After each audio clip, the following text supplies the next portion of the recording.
kirjasto, urheiluhalli, monta kyläkoulua ja päivähoitopaikka kaikille lapsille. Nämä ovat Uuden Karlepyyn ylpeyden aiheita. Kaupungin verokertymä on kasvanut joka vuosi talouden taantumasta huolimatta.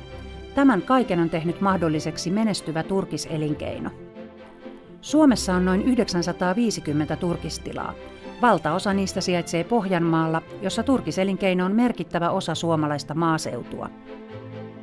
Vuonna 2013 turkisala maksoi veroja noin 90 miljoonaa euroa.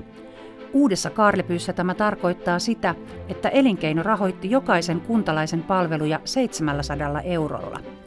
Tällä rahalla kaupunki on pystynyt pitämään maaseudun elävänä ja tarjoamaan kuntalaisille hyvän palveluverkoston.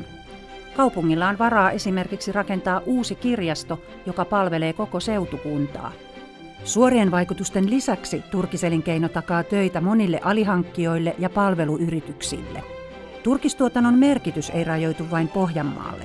Huutokauppayhtiö Saga Fursin vuoden 2013 viennin arvo oli 800 miljoonaa euroa. Parhaimmillaan turkisala on kuulunut Suomen 10 suurimman vientialan joukkoon. Ala työllistää suoraan noin 5000 ihmistä, välillisesti vielä paljon enemmän.